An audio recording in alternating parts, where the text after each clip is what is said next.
Minicamp continues for the Cleveland Browns. 2 days down, one to go, and plenty to discuss and take in. I'm Spencer German, Anthony Moeglin alongside as we recap the first 2 days of minicamp and get you ready for day 3, which will be the last time we see this team until training camp opens up and we're counting down the days till the start of the season. Anthony, eventful couple days. Obviously, the quarterbacks continue to be a big conversation. We're going to talk about them a ton. But I guess from the outside perspective, what have you sort of what has caught your attention about that competition specifically that we know is the thing everyone obviously is watching and day in and day out and wondering what's going on. But is there anything that caught your attention specifically? Because I always think it's interesting to just kind of get a sense of what the outside perspective what the is outsiders are seeing. So it turns out Yeah. we drafted this guy named Shedeur Sanders. I don't know if you've heard of him. But everyone, he's all the rage, man. He's everyone's talking about him. He's everywhere. No, I think outside of the quarterbacks, we'll get to the quarterbacks in a little bit. There's a few things that have stood out to me.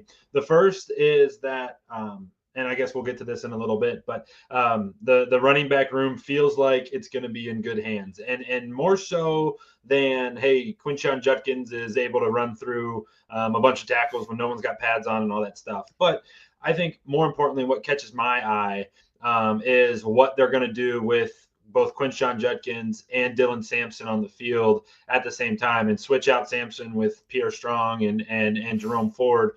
I think that they are going to get creative, and that's what Kevin Stefanski majors in. You think back to the days when he was in charge, and it was Chubb and Hunt in the backfield, and there was a number of different times where those two were on the field all at once. So you see some hints of that. I also noticed that the wide receiver room is lacking a lot. It's I'm not going to beat a dead drum or a dead horse here, but there are some holes in that wide receiver room. But when Jerry Jeudy catches the football, it seems like he's very explosive right now and really locked in and in a good spot. And then the last thing that comes to mind, this is obviously more offensive driven, but I think that tight end room is going to be really good. I think with Harold Fannin Jr., I'm a big fan of his, just for personal reasons. We're from the same town, and it's cool to see a kid go from Canton to Cleveland. But I think that he's got a lot of talent, and he's going to look really nice alongside David Njoku. Yeah, those are all good things that I think certainly have come out in the last couple of days. So yes, even though it's just catching stuff on the internet or on social media, which can be dangerous sometimes, you are, I think, on the right track with a lot of these things. I think the running backs in particular, which are not necessarily on the docket for us today. Actually, I take that back. We'll talk about them a little bit more with the Nick Chubb conversation that we have. But yeah, I like, as far as the quarterbacks are concerned, though. Because we always have to start here. I mean, we're just gonna keep this. We're gonna keep that bar for the whole. If you're talking about the Browns right now, the quarterback conversation pretty much has to be in there, and it has to be really the first thing you start with. I think the rep share has been interesting in this portion of the offseason program versus OTAs. And I'm not saying this means anything's etched in stone. Kevin Stefanski talked today about how, or on Wednesday rather, just about how he's, that's not, and he's not thinking right now, along the lines of hey, what's our depth chart going to be by training camp? He's not thinking like that right now. They're going to take in all the information and then sort of establish that in the weeks coming up before the training camp rolls around. But it's not like he's tomorrow's going to indicate where we're at and we're going to set this thing now. But I and obviously Stefanski's downplayed the rep share and the rotation this entire time. And but I think that there are you're starting to sort of notice some things just about how guys look, who's getting what reps, who's not getting reps. And I think that's conversation sort of centers around Joe Flacco, who hasn't really done much in terms of the 11-on-11 stuff during the last couple of days, the last 2 days of minicamp. And some might look at that and be like, oh, he's the odd man out. That's the guy they're going to trade. I actually think it's the opposite. I've talked a ton about this time of year being about learning and guys making sure, for example, the rookies, Dillon, Gabriel, and Shedeur Sanders, they're trying to see, okay, let's in these 7-on-7s, Are you going through your progressions? Are you seeing the things that we want you to see? Are you seeing like, okay, option 1's taken away, let's go to 2, that's taken away, let's check it down. Like, are you seeing the field right? Are you making the right decisions? Kenny Pickett talked on Wednesday as well about like, this is the time of year where like you take some risks, you try some different things. You're not afraid to make mistakes, because if you do it out here, you sort of learn like I can or can't do that, and then to bring that into a game. So I said like it's less about the results and more just about like, are they getting better? Are you seeing improvement? All that stuff. And I think you've seen that from all these guys, but I think with Flacco it's like they don't necessarily need to see that from him, right? Like he is sort of comfortable in this offense. He knows what he's doing. They know what to expect from him. And so I think right now they're less worried about Flacco taking the reps because they feel like they know what to expect. They know what they're getting. And so I think you'll see more Flacco during training camp. But right now, I don't think it's a sign that like he's on the outside looking in or anything. I just think it's a sign like, yeah, we have confidence in this guy. We don't need to see him in this portion of work, essentially. And Jerm, you think about it 2 years ago, like he came off a plane, worked out once, practiced 3 times, played in a football game, right? Like, yeah. Or I guess there was another week in there where they went out to Denver and he was a part of the roster. But the point is that, he doesn't need much. This is year 18 for him, year 17 for him. He's been there, done that. And I want to go back to something that you said, because I think it's really important about the quarterbacks. And you're looking at the 7-on-7 stuff and making sure you're getting through progressions right.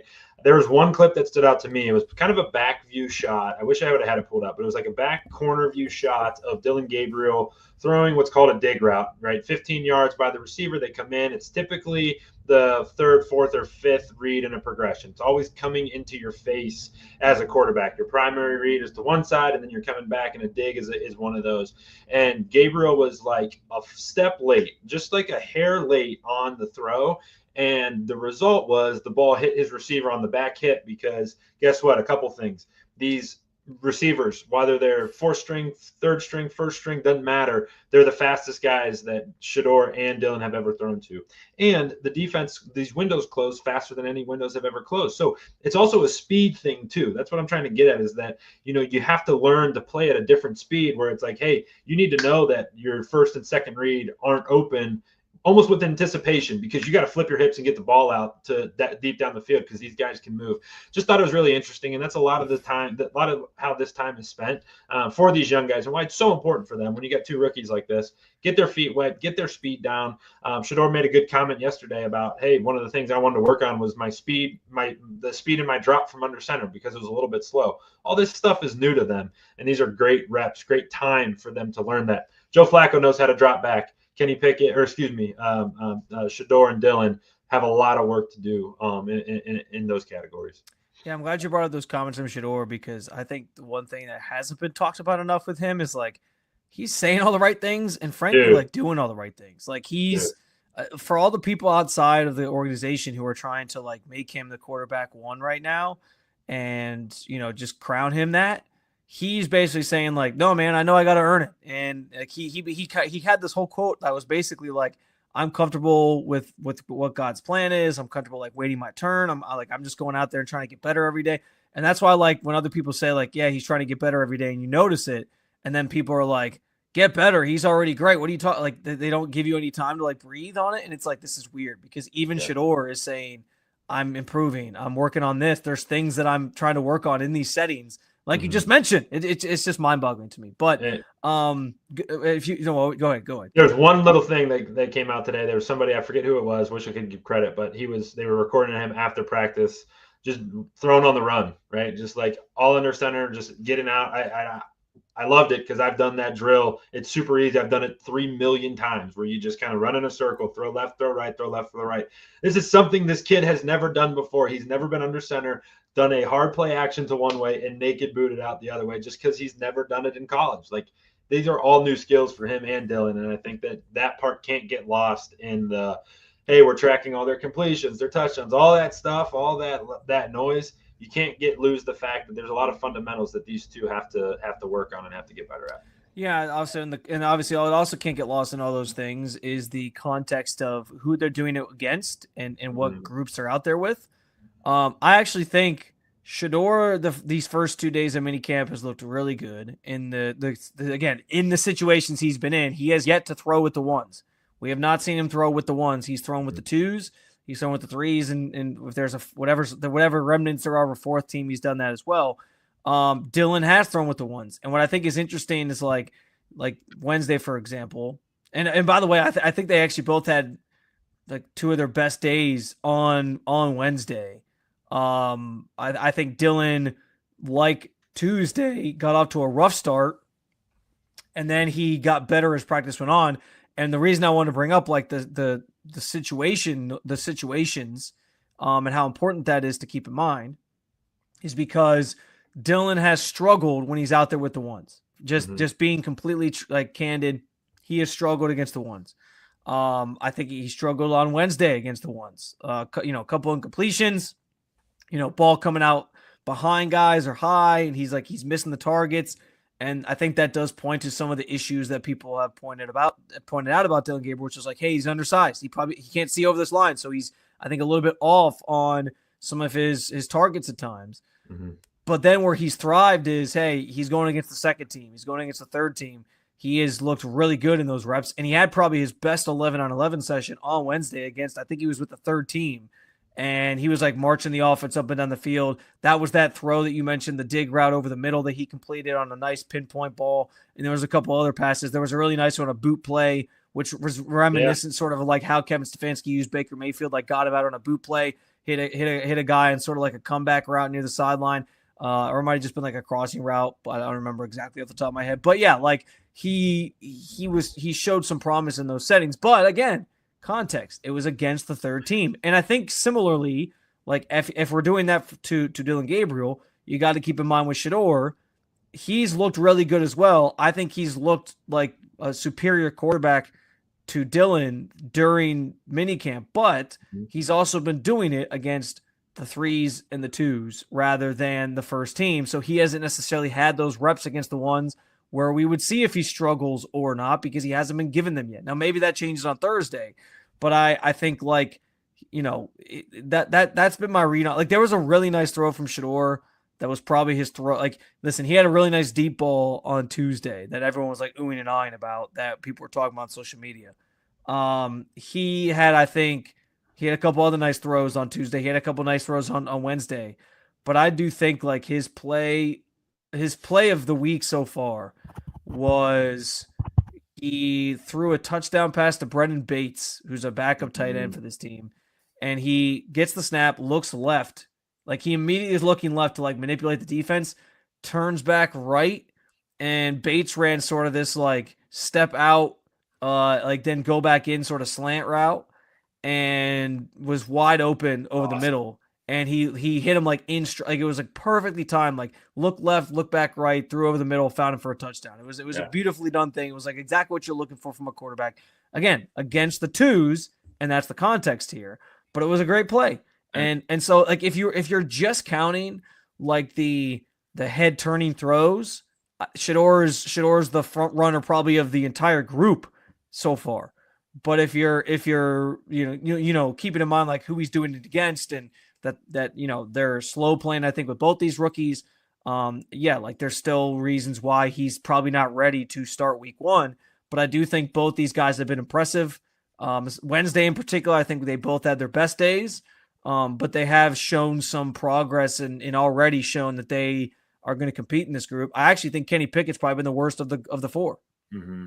Jerem, I would also add one thing that's positive about what you said is that if they were coming back down to, the twos, the threes, whatever's, and they were still struggling, that would be like a big area of concern. Like, hey, you're getting up there. There's a hilarious clip of a play action pass where Myles just wins off the line of scrimmage. Like within seconds, he beats DeJuan Jones immediately. And like, he's triple the size of Dillon Gabriel. It was a very funny clip, but the point is that this defense is going to be very good, mind you, and like professional starters are they're pros, and it's not supposed to be easy. But when those guys come back down, and it's really good to see that they're being efficient, doing all the right things and getting the job done. And I think that's stuff that they can continue to grow on, build that confidence up, and then there'll be a breaking point where they step over the edge and start finding some success up there with the big dogs. Yeah, no, listen, I think you're right. I had that clip that I shared on social media of Myles getting through.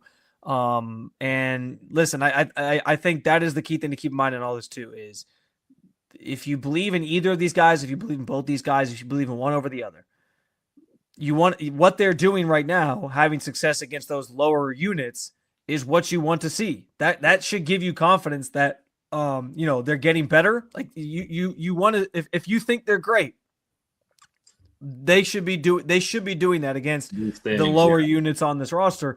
It's just going to be about once you get out there with the ones, things get even quicker. Even if it's like a millisecond quicker, it's just a little difference. You're processing, it makes a difference. So we'll see if Shedeur gets any of those reps on Thursday, because we haven't seen him do it yet. We'll see if Dillon has learned from the reps he's gotten, where he's like, okay, now I know how to read this specific play better or whatever. But I think that's the thing that I think keep in mind and remember. You're right. Is how are they dominating? I've said it, make the most of your reps. And I think Shedeur certainly has done that. I think both are trying to do that with the situations they've been thrown in, and for them to be doing it against those twos, threes, whatever, is a good sign. Now they just have to do it at the highest level. The other thing I'll say too, because I mentioned it just a second ago, I think Kenny Pickett's probably had the worst. He's looked the worst during the offseason program. And again, it's the offseason program. You're not going to sit there and let this be like judge, jury, and executioner for whether or not the guy should be the starter or not. But I do think that kind of should put him behind the 8 ball a little bit, because I think others have just looked better. I think people, though, are getting too caught up in the fact that Pickett was traded for as the reason why the Browns will start in week 1. This is maybe a deeper conversation we can have another time. We can vet it a little bit more. It's probably a good conversation for the upcoming weeks before training camp gets here. But what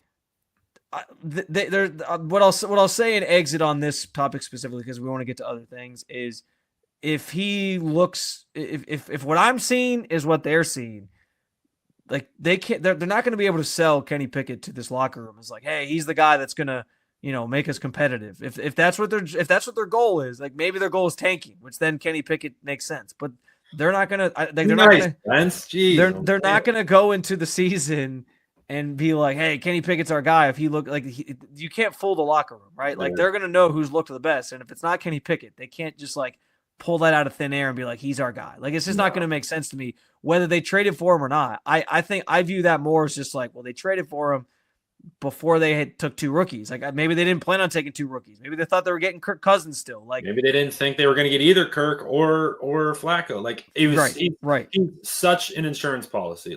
He was absolutely 110% an insurance policy, and it's fine, right? For it's sure. Fine. I pay way too much money every month to protect my car from a crash I don't get in, right? Knock on wood, right? But that's exactly. Don't go get in an accident now. I'm going to go tomorrow. I'm going to get him for sure, 100%. But yeah, it's the same concept, right? And I totally agree with you. I think that we got to mark that down. We got to come revisit this, because we definitely do. Because I think people are getting too hung up on that. But we want to talk about other things, and I think other things should start with Deontae Johnson. He's been basically a headline the last couple weeks on all these episodes for not being there the last 2 weeks at OTAs, and now he's there because we got to talk to him for the first time. And it's really the first time anyone's talked to him since he had his fallout last year with the Ravens and everything that transpired with that. He talked about the fact that he didn't get a lot of calls this offseason. In fact, the Browns were the only team that was calling him. He was asked if that surprised him. He said, it's the NFL, it's a business. I can't control that. I'm just happy to be here. I'm going to make the most of my opportunity. But he also talked about being misunderstood. And we'll play this clip here, but this was him talking about how he thinks at this juncture of his career, things have been misconstrued about the type of person and player that he is. Sure. I don't like to speak on a lot of stuff, so I just, everybody gonna have their opinions, you know what I'm saying? So at the end of the day, I'm the only one in that room and really know what be going on, so I can only, you know what I'm saying, everybody, like I say, they entitled to their own opinion, so I can only go off of what I know and then try to go off what I, you know what I'm saying, put out there. like in my best effort. But like I said, last year, I'm trying to change that narrative and move the right way and just keep going. So, I mean, I guess the overarching question in all this is like, is Deontae Johnson misunderstood? Have we misinterpreted or, misrepresented who he is as a person? And there's a tie into this as to why the headline for this topic is what it is. But I don't know, man. Like, I think that here, peek behind the curtain real quick. In the media room after practice day, we were talking about this, like, Jerry Jeudy kind of came here with a certain reputation about him, right? Like people were like, "Oh, he's not that good, and he's a bust. He's a first round bust, and hasn't lived up to expectations, and whatever." And there was that whole thing with like Steve Smith and whatever. Like there were certain things that just kind of happened, right? And so he kind of had this tarnished in a way reputation, and was kind of trying to not clean himself up. That sounds so bad. Like that sounds like he went to rehab or something. But like he was trying to kind of get him, find a situation where he was more, fresh start, like find a more stable situation, whatever. That was better for him. And he clearly found that in Cleveland because he's thriving now. But like, is that any different from Deontae Johnson, right? Where it's like, hey, he's coming in with kind of this bad reputation and trying to get a fresh start and all these different things. But here's the thing for me. I think the biggest difference is Jerry Jeudy was never found to have like quit on his team. Not going into a game is like the highest form. Refusing to enter a game is like the highest form of quitting on your team, or like other than doing what Antonio Brown did, which ironically is another, embattled Steelers wide receiver of old, where he just quit in a game and like ran off the field. Like that is quitting to the max. But other than that, like refusing to enter a game is like the number one way that you quit on your teammates or quit on your team and get like a bad rap against you. I think a branch off of that is like, if you don't give effort, right? Like we've spent the last couple of years talking about like, does Jedrick Wills care enough? Like, does he put in the effort enough every single play? Juan Thornhill, he's not here largely because that play against the Saints where it looked like he quit. Like those are bad things. Like your reputation is what is on tape, right? That's why Myles talked about that at the end of every game last year, was like, you got to keep playing hard because this is your resume. I don't think Jerry Jeudy ever had that. Like Jerry Jeudy was never called somebody who was like a quitter or like didn't try hard or like didn't jump on a loose ball. Deontae Johnson, even dating back to his last year in Pittsburgh, started to have that said about him. And I think that's the difference. And I think that's why he can say he's misrepresented. He was maybe given an opportunity in that press conference to sort of clarify what happened, and he didn't.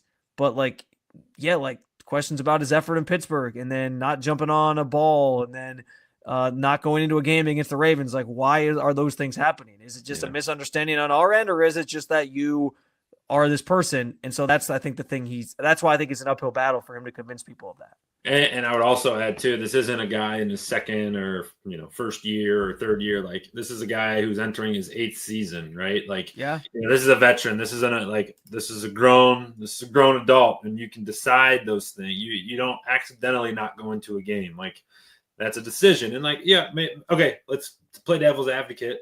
Like maybe there was something. Maybe something was going on, and whatever it was, there maybe was something. And if that's the case, sure, but I think he's just has a lot to prove to pretty much everybody. He's got a lot to prove to the Browns organization, who's kind of taking a chance on him. And I think it's the right spot, right? It's the right spot to do that because guess what? His only competition in this room to make the roster is Cedric Tillman. Like after that, there's a massive drop off, and he should be able to just open his eyes, show up to practice, and get a bunch of targets on Sundays. Like that should be that should be on the forefront of his mind. And it seems, though, I thought it was overall a positive conversation that you guys got to have with him. And I encourage everyone to go watch it because I think that it was good and it was insightful, and he talked about a lot of things in there. But I also think that, hey, you got to prove it, right? At some point, your actions speak louder than your words. And, when you're 29 years old entering year 8, that might be the point where that does start to happen. Yeah, listen, and this is why I think it sets the stage for the next part of this conversation, which is it almost does feel like it's a perfect match between these two. because the Browns right now are so desperate for wide receivers that they're willing to take a chance on Deontae Johnson. They were the only ones who called. I said that earlier. They were the only team that called because they're that desperate. Like they were like, we need wide receiver help, and this is a guy that we've seen do it at a pretty high level. He was a Pro Bowler at one point. Like we're gonna bank on him buying in and contributing for us. And so on that side, like the Browns are in a position where they're in sort of a unique. You could say it's a disadvantage, but I think they're in a unique position where they can take a flyer on certain guys and just like see if it works. It's low risk, high reward because if they cut him, they don't owe him any money.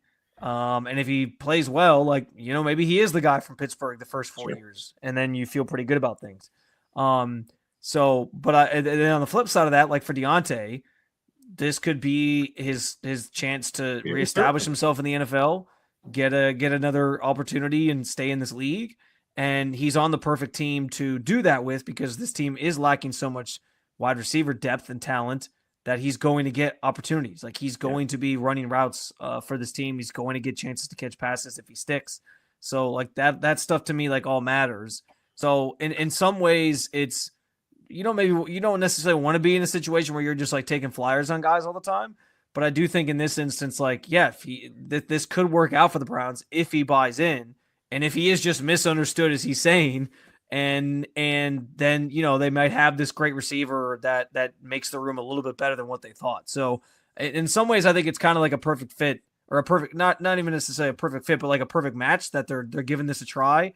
But whether or not it works is the big key, the key component here. Yeah, no doubt. The looking back on his career, rookie season had finished with 680 yards on 59 catches for 5 touchdowns. Then he's ripped off 3 straight really good years, 2020 through 2022. Actually, through 2023, he had 920 yards receiving, 1,161 and 8 touchdowns.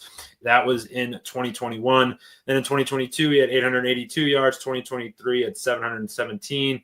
Then last year, 2022 was the year he didn't catch a touchdown pass, right? Yep, 0 touchdowns. That was the first Kenny Pickett year. Yep, 0 touchdowns. I remember that year. That's a good callback. And then he comes back in 23, has 5 touchdowns. So, and then last year was the year he bounced around Carolina, Baltimore, Houston, finished with 375 yards and 3 scores. So, like, if he can tap into those Pittsburgh days, that's a solid guy. And a guy that, guess who needs him? Jerry freaking Judy needs somebody to run routes next to him so that, he isn't triple teamed all game long next year. We're going to sort of come back to the wide receiver conversation because, as you mentioned, Deontae Johnson, like where he fits and helping out Jerry Judy. Excited for that one. This one right here. I do think it's his role is going to be interesting because Deontae Johnson isn't a slot receiver. He's been doing most of his stuff at minicamp as an outside guy. And so what does that mean for the Browns slot position? And I have an idea that maybe sort of helps with that. So we'll come back to wide receivers in a minute here, but let's move on to Myles Garrett, who spoke on Tuesday and had a ton of things to say. He talked about Nick Chubb and what it's going to be like not having him around and how they're going to miss him, but also trying to take on some of that leadership burden. He talked about the idea that, like, yeah, he's up for the challenge that Jim Schwartz kind of threw his direction of, like, with great power comes great responsibility. You're going to have your best year yet and living up to that. So he mentioned that. He also mentioned that when he gave that interview about knowing what the plan was at quarterback, that it was Joe Flacco. And it was kind of this funny exchange because sometimes I don't know if, like, I don't know if Myles just, like, leans into certain things because he thinks it's fun to, like, sort of play the game a little bit, which is fine. Like, certain guys play that game in the media, or if he's actually, like, telling the full truth on things. And so I don't know if he really knew Flacco was coming back or not, but regardless, like, this all kind of got me thinking, like, about, just what played out this offseason with him. And I think Myles is still generally a fan favorite. He's here. He's expected to finish his career here now. People love him because he's great. He's going to be a Hall of Famer. But I do think, like, people, as they listen to him and they listen to him talk about, like, being a leader and, having his best season and all these different things, I wonder if people just kind of, like, roll their eyes and like I just don't know, like when Myles talks, if people are like, clinging to every word anymore the way that maybe they used to. And I do think it sort of comes from how this offseason played out, where, I mean, it's fair to admit, like, I think he did hurt his relationship with the fan base a little bit with how he handled that. And I'm not saying like he didn't get the desired outcome. He got his money, and that's like how he did it, is what he wanted to do. And it ended with what he likely wanted, which was the big payday. So that's fine. He got what he wanted out of it.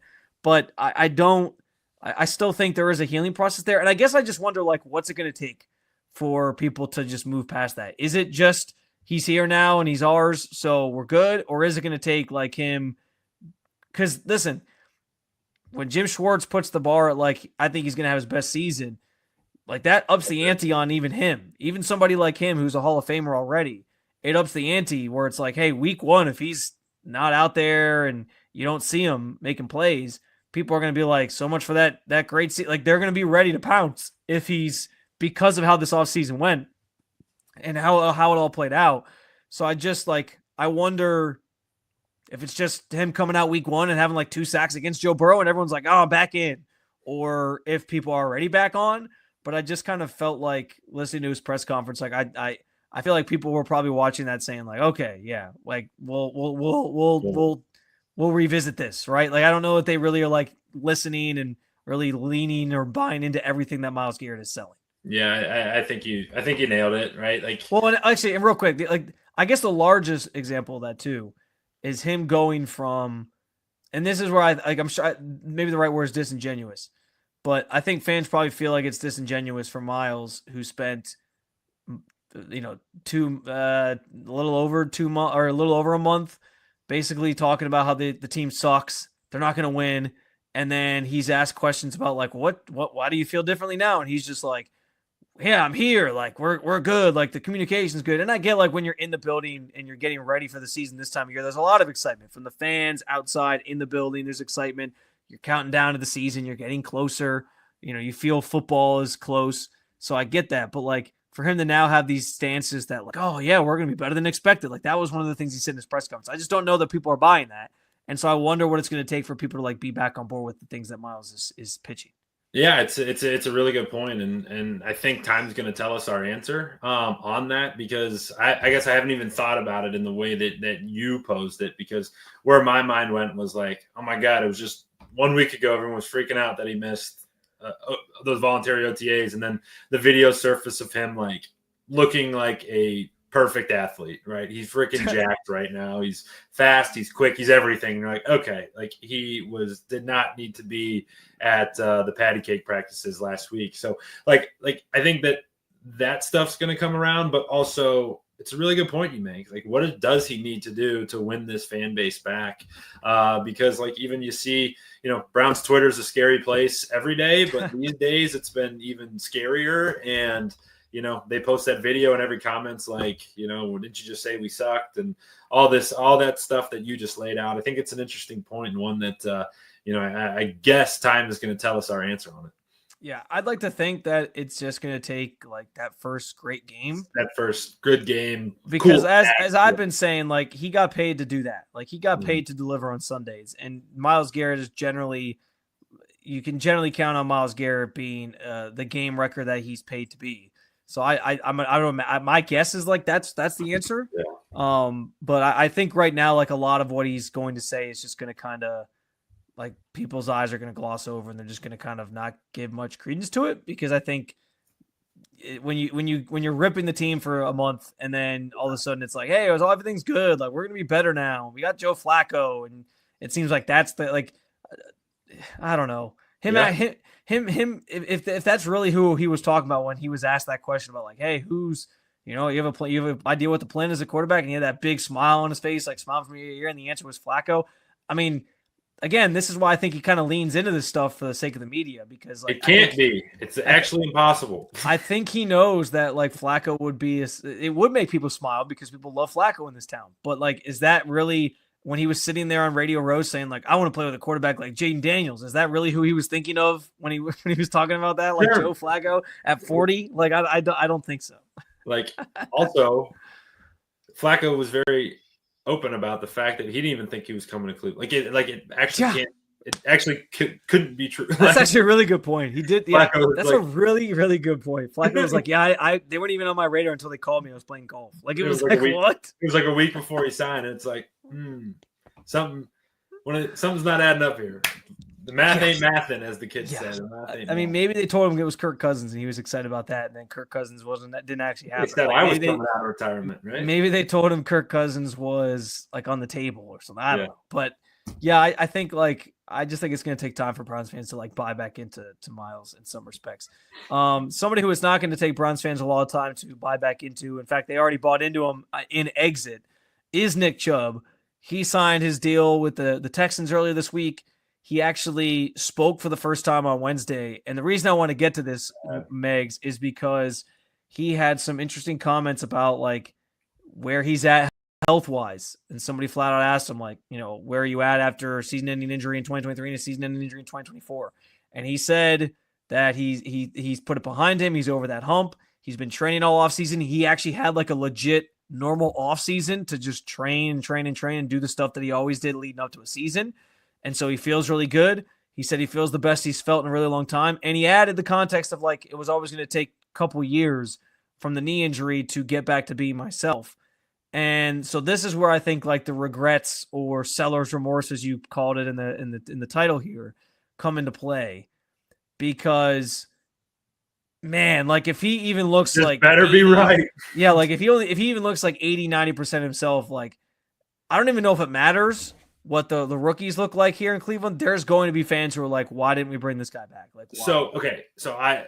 And it's more so like if Quinshon Judkins, if he looks great, which by the way, he's looked phenomenal in like these, non-padded practices, like people, it will soften the blow.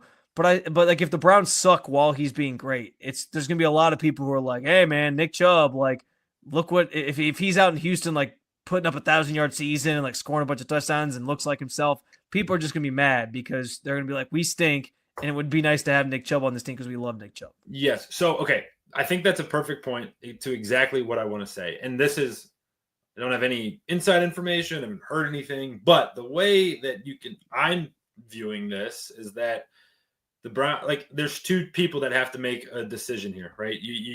There's to make a deal, you have to have two dance partners, right? And like the Browns could have offered $2.5 million. I see this everywhere I look. Really, the Browns couldn't offer $2.5 million. Yeah, I'm sure I bet they did. I bet they could.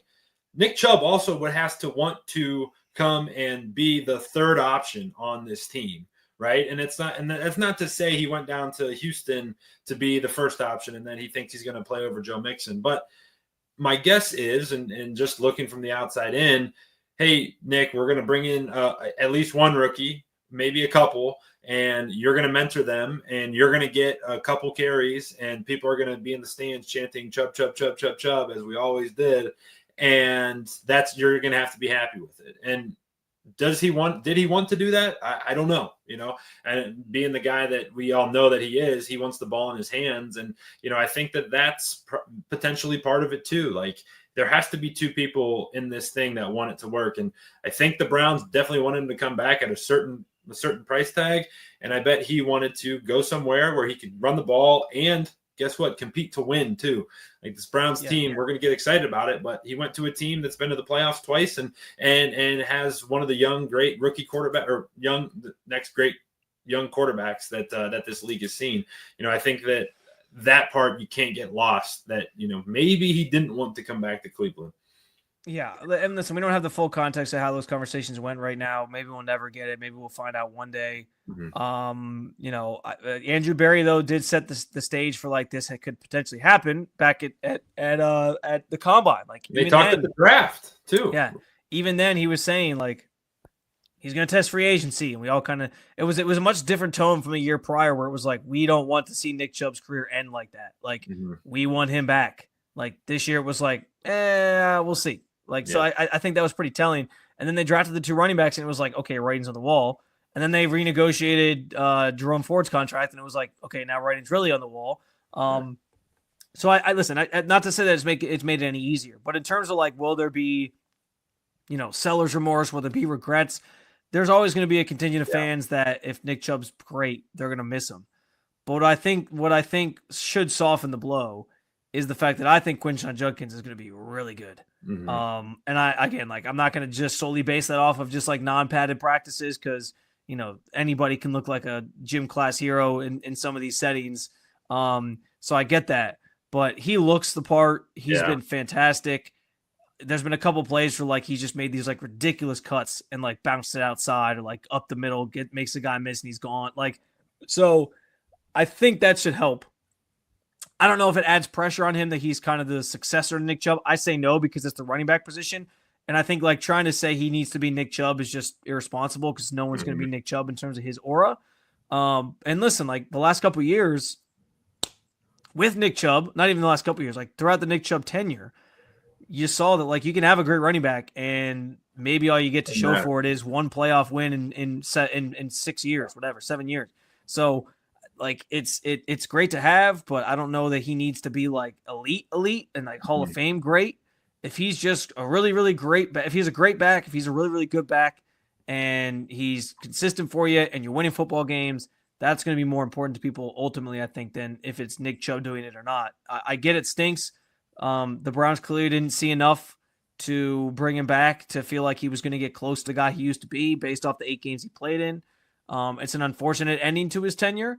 And yes, people will be box score watching and seeing what he's doing over in Houston, and it will be brought up.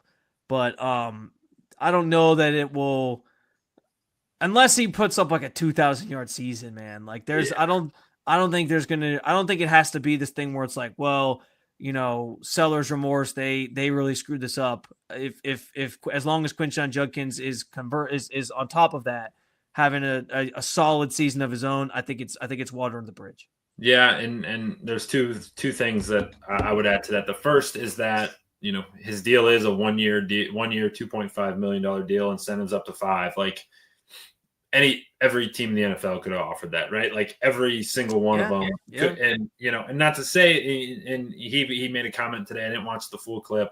I'm trying to remove his name from my algorithm in Twitter because it's just going to pop up everything. But he spoke and he had mentioned that he was surprised when the Texans called him and he wasn't sure why and what the fit was going to be.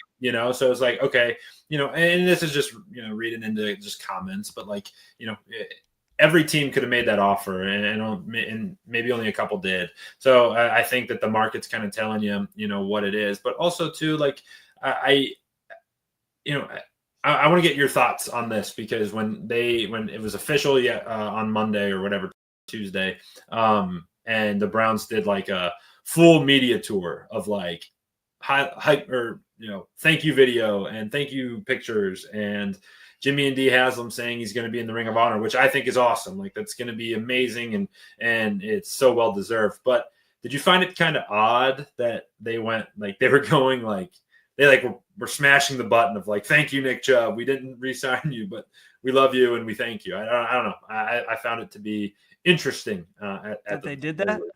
Well, it's just like they felt like they went like overboard with it. Like they had a lot of.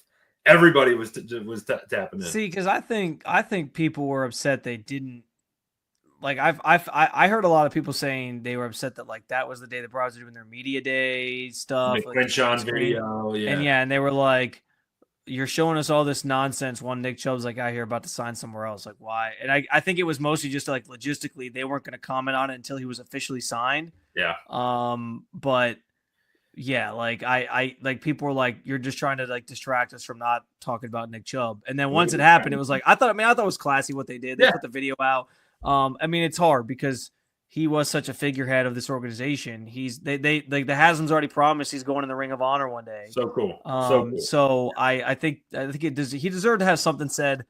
I didn't think that was a big deal, but I do get where it's like a little weird that you're doing this for a guy who's like still active, just going to another team that you had a chance to sign for like $2.5 million. Wait. If we loved him so much, like that's where I do kind of talk out of both sides of my mouth there. Like, yeah, I got you. Saying we love him a lot, but he's gone anyway. Yeah. Well, and I also think the Browns' financial situation didn't help. No. Because they don't have a lot of money right now, and they tried to I don't know, maybe they tried to figure it out and they couldn't, but it is what it is. So we'll see how that all shakes out. I'm sure it'll be back on our radar at some point because, Nick Chubb could have some big games this year if he really is back to being that guy that he says. Yeah, that'll be tough. That'll be tough. Can I interest you, Megs, as we talk about the Browns needing wide receiver help in John Mechie? What are your thoughts on John Mechie? Love John Mechie. So interesting guy because he Alabama guy, right? Go back, look at his career. Awesome in Alabama. Gets drafted, first round pick, right, Spence? I don't remember exactly where he was selected, but comes to the league and then is diagnosed with leukemia, right? And that is a massive, just a life moment, right? Where, now you're fighting cancer all of a sudden right after you got drafted. And to go through that, I'm sure many of our listeners out there have experienced some kind of that in some way, shape, or form. That's a hard thing to do, to just live life and go through treatments and do that, let alone play football. So you had brought this up the other day. I think you wrote a story about it the other day, about the potential that the Browns may link up and try to make a move for Mechie. I would be a fan of it. I really would. I did write a story about this the other day, and the reasons for me why it makes sense are it kind of goes back to the Deontae Johnson conversation. Like, this is a Browns team right now that has to take chances on guys that, maybe either haven't panned out yet in the NFL, who are, need a fresh start, who are looking for an opportunity. Right now, I think John Mechie's on the outside looking in for Houston, because Houston, they took 2 receivers during the draft this year. They still have Tank Dell still coming back from his serious injury, but yeah, you obviously have Nico Collins there, who's great. Like, they have a lot of mouths to feed, and I don't know that he's going to make the roster. So he could just be cut, and then the Browns can sign him that way. But if it's one of those situations where they're like, hey, we'll float him out there's a trade candidate, what gives your best offers? I think the Browns should bite at it, because it's a guy that, again, in the vein of trying to take a chance on guys, he's a second-round talent that has maybe some untapped potential, and if he's in the right situation, used in a certain offense, maybe he can realize it. Also, we know the one spot the Browns really need is slot. Yeah. And Mechie so far in his career has played primarily out of the slot. I think he had like 400-something snaps last year, and like 256 of them were in the slot last year for Houston. So if you're looking for a guy to sort of fill that void, better than what you got right now, which is, Jamari Thrash, who's a day 3 pick. Not sure if he's going to win the starting job. DeAndre Carter, who's been running around with the ones a little bit as well. Like, none of those names really inspire a lot of confidence. Granted, I'm not saying that John Mechie, who hasn't done much in his career yet, he does either. But at least there's the upside of like, well, hey, this guy was a second-round pick, really highly touted guy coming out of college. He got off to a slow start, partly because he missed his first year was derailed by the cancer diagnosis, the leukemia diagnosis, which absolutely sucked. So maybe it just is like taking some longer than other receivers or other players to kind of get there. You'd think, I guess, by now, like, he would have found some footing with, especially like last year with the Texans, like being a good team and CJ Stroud. But you got to remember too, like, they had Stephon Diggs last year. Like, they had a lot of guys there still last year. Mm-hmm. So I don't know, man. Like, if I'm Andrew Berry and I'm surveying like who's out there, who's available, how can I help this wide receiver room? He's a name that comes up for me because I think he fits, again, the type of receiver the Browns are, the type of players the Browns are kind of looking to add. Bless you. Oh, I was trying to hold it off as long as I could. You were doing good. Where it's like, can we take a chance on a guy that is still trying to find himself in the NFL, or like needs a second chance like Deontae Johnson did? So we'll see. But it was just an idea that I had. Thought it made some sense. No, it makes a lot of sense. Also, too, I forgot Diggs was even there, but last year he's buried behind Nico Collins, Diggs, and Tank Dell. So like those are 3 really, really good players. Going back to college, his 2021 year, his last year at Alabama was his best year, finished with 96 catches for over 1,100 yards, 1,142 yards, and 8 scores. So like showed the explosive ability. And like you said, all of it out of the slot, everything that the Cleveland Browns are looking for. If that's the way they go, I would sign me up. I would certainly be a fan. Kid's tough as nails, good player, and would get another chance after what's been like you said, I think that was perfectly put, a sucky start to his NFL career. Well, that's going to do it for us on this latest episode of our show here. We're back later today. Yes, we will do another sort of conversation here on all things Cleveland Browns, reflecting on the final day of mandatory minicamp on Thursday. So stay tuned for that. I'm sure we'll have lots of Shedeur Sanders and quarterback updates because, like Meg said, we're just going to keep that top one. We might change the title of it, but it's still going to be there to talk about these quarterbacks in some capacity. So we'll get into that with you. We'll sort of recap the week as a whole and look ahead to the dog days of summer that loom before training camp opens up at the end of July. So in the meantime, I implore you to head on over to the Cleveland Browns on si.com/NFL/Browns to read any of our written content. I got some stuff over there about Deontae Johnson. I know there's been some other great stuff written just about. I got one going up in the morning about David Njoku. How about that? So yeah, check that out as well. And if you haven't done so already, hit the subscribe button here at our channel. We try to do we try to stay on top of all things Browns here. We try to really get these conversations going, and especially in the weeks ahead when there's less, tangible football that we're watching because the guys are off. We'll keep the conversation going and get you ready for the season. So hit the subscribe button right here with the Cleveland Browns on SI YouTube channel. Find other videos, go back and listen to some of the press conferences from this week if you want, and find some other content like this from previous conversations that we've had. So we appreciate you hanging out with us. We appreciate you subscribing as well. And we appreciate you keeping up with all things Cleveland Browns with the Cleveland Browns on SI.